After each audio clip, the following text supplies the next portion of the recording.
Hello everyone, welcome to my YouTube channel.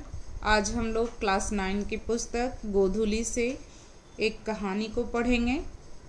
गोधुली पुस्तक Bihar state text book publication की book है।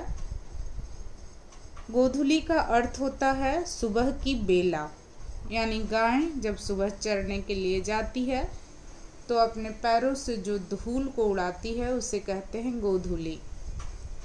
गोधुली पुस्तक से आज हम लोग जो कहानी को पढ़ने जा रहे हैं उस कहानी का नाम है लाल पान की बेगम। लाल पान की बेगम कहानी को लेखिका फणीश्वर नाथ रेणु ने लिखा है। फणीश्वर नाथ रेणु की एक प्रसिद्ध उपन्यास मैला आंचल है।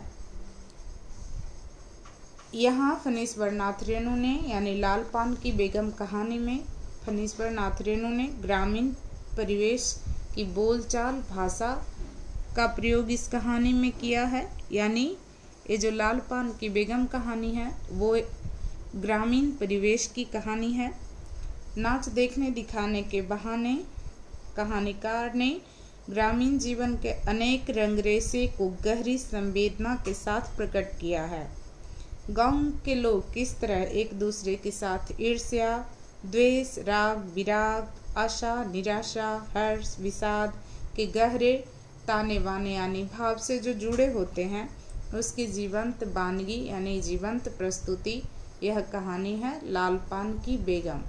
यानी जीवंत बानगी यानी जीवंत प्रस्तुति इसलिए जैसे लगता हो कि हम लोग कहानी न पढ़ करके कोई मूवी देख रहे हैं। तो चलिए पढ़ना शुरू करते हैं इस कहानी को। लाल पान की बेगम। क्यों बिरजू की माँ नाच देखने नहीं जाएगी क्या? यानी शुरू ही स्टार्ट हुआ है, क्या कह रहा है कि नाच देखने नहीं जाएगी क्या? बिरजू की माँ शकरकंद उबाल कर बैठी मन ही मन कुढ़ रही थी यानी गुस्सा हो रही थी।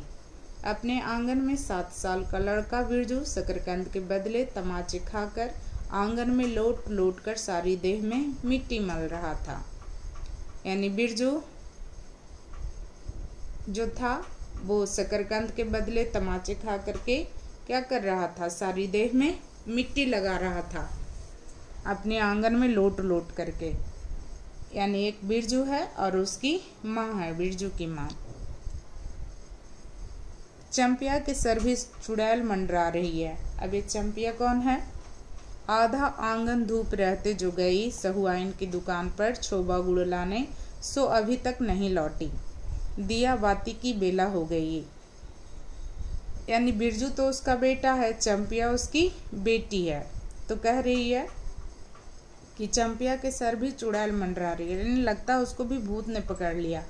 दोपहर में ही गई है, कहाँ? सहुआइन की दुकान पर छोबा गुड़ लाने, अभी तक नहीं आई क्योंकि दोपहर से अब क्या हो गई? शाम हो गई। यानी दिया बाती की बेला हो गई यानी शाम हो गई।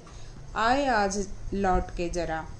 ये कौन कह रही है? बिरजू की माँ जो है वो चंपिया की भी माँ है, बिरजू की भी माँ है, वही कह रही है। आए आज लौट के जरा।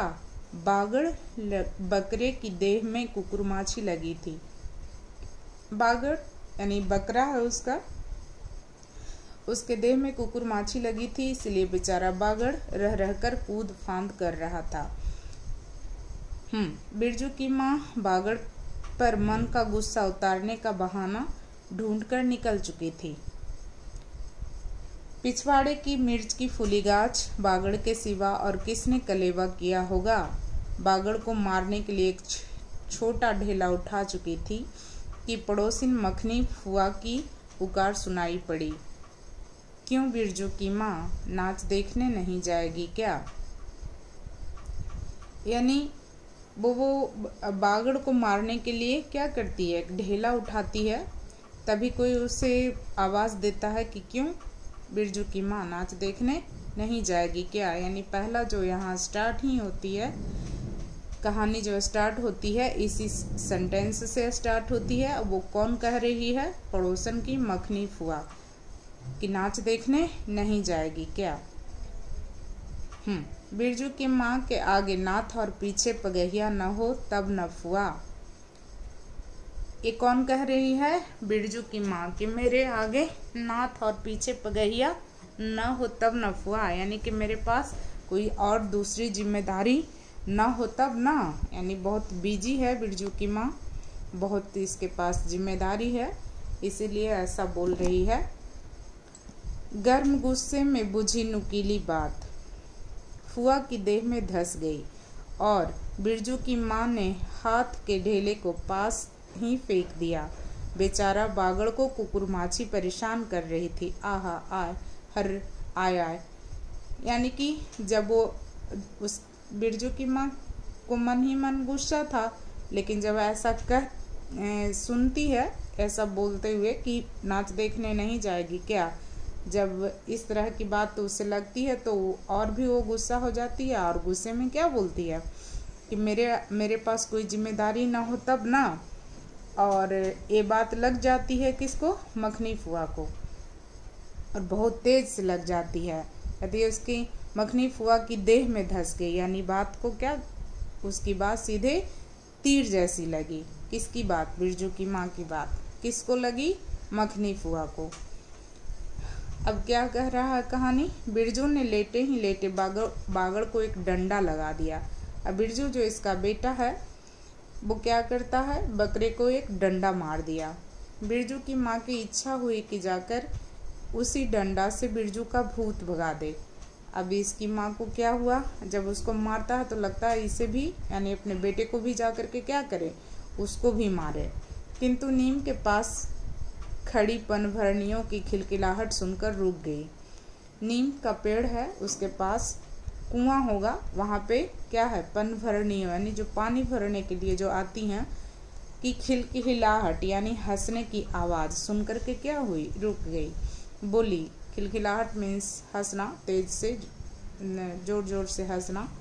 पनभरणियाँ यानी पानी भरने के लिए जो आई हैं उसकी, वो रुक गई। बोली, ठहर, तेरे बप्पा ने बड़ा हथ छुट्टा बना दिया है, यानी कि तुम्हारे पिताजी ने तुमको बहुत छुट्टा बना दिया है, यानी बहुत फ्री कर दिया है, कुछ भी करते रहता है, यानी कोई कंट्रोल नहीं है तुम पर, बना दिया है तुझे, बड़ा हाथ चलाता है लोगों पर। ठहर, ये किसको कह रही है? बिरजू को, जो क्या करता है?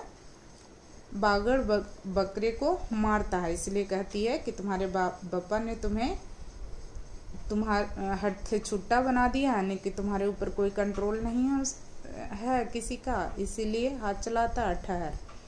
मखनी फुआ नीम के पास झुकी कमर से घड़ा उतारकर पानी भरकर लौटती पनभरणियों से बिरजू की माँ की बहकी हुई बात का इंसाफ कर रही थी। मखनी फुआ कहाँ पे थी? वहीं जहाँ पे औरतें और भी जो पानी भरने के लिए जो आई थी वो उन्हीं के पास थी मखनी फुआ, और वो अपनी झुकी हुई कमर, यानी कि बूढ़ी थी, उससे घड़ा उतार रही थी अपनी झुकी हुई कमर से। तो वो जब ऐसा बिरजू की माँ कहती है कि मेरे पास आगे नाथ और पीछे पगहिया ना हो तब ना, मेरे आगे नाथ और पीछे पगहिया तब हो ना, तो वो इसी बात को उनको बुरा लगता है। तो कहती है कि जरा देखो इस बिरजू की माँ को, 4 मन पाट यानी जूट का पैसा क्या हुआ है, धरती पर पा भी नहीं पड़ते, निसाफ करो। तो क्या होता है, मखनी फुआ को बिरजू की माँ की बात लग जाती है तीर के जैसे। तो वो कहती है, अरे देखो इस बिरजू की माँ को 4 मन पाट यानी जूट का इसको पैसा क्या मिला है, अब ये क्या करती है, धरती पर पा भी नहीं पड़ती, यानी कि बहुत ज़्यादा अपने ऊपर घमंड कर रही है। इंसाफ करो यानी इंसाफ करो। खुद अपने मुंह से 8 दिन पहले ही गांव की अली गली में बोलती फिरी है। हाँ, इस बार बिरजू के बप्पा ने कहा है बैलगाड़ी पर बैठाकर बलरामपुर का नाच दिखा लाऊंगा। बैल अब अपने घर का है तो 1000 गाड़ियाँ मंगनी में मिल जाएगी, यानी मुफ्त में मिल जाएगी। सो मैंने अभी टोक दिया। नाच देखने वाली सब तो ऑन पॉन कर तैयार हो रही है, रसोई पानी कर रही है। मेरे मुंह में आग लगे, मैं टोकने गई। सुनती हो क्या जवाब दिया बिरजू की माँ ने, यानी मखनी फुआ की को जो बातें बिरजू की माँ की तीर जैसी लगी, तो वो कह रही है यहाँ पे कि अरे बिरजू की माँ के पास जो है वो 4 मन जूट का पैसा क्या हो गया, वो तो बहुत घमंड करने लगी। खुद ही गली गली में बोलती फिर रही थी कि इस बार नाच देखने जाऊंगी बैलगाड़ी पर बैठकर। और नाच कहाँ होने वाला है? बलरामपुर में, क्योंकि बिरजू के पिताजी के पास क्या है? बैल है, तो गाड़ियाँ उसे मुफ्त में मिल जाएगी। अपने खुद ऐसा कह रही थी और मैंने पूछ लिया कि क्यों नाच देखने नहीं जाएगी क्या? क्योंकि सब तो तैयार हो रहे हैं पहन ओढ़ करके, कोई रसोई पानी कर रहा है जाने के लिए, यानी कि कोई कुछ बना रहा है खाने पीने के लिए, क्योंकि नाच देखने जाना है। मेरे मुंह में आग लगे, यानी कि मुझे क्या पड़ी थी जो मैं इसे टोकने गई। सुनती हो, यानी कि बिरजू की माँ ने क्या जवाब दिया, मतलब ये मखनी फुआ ऐसा कह रही हैं।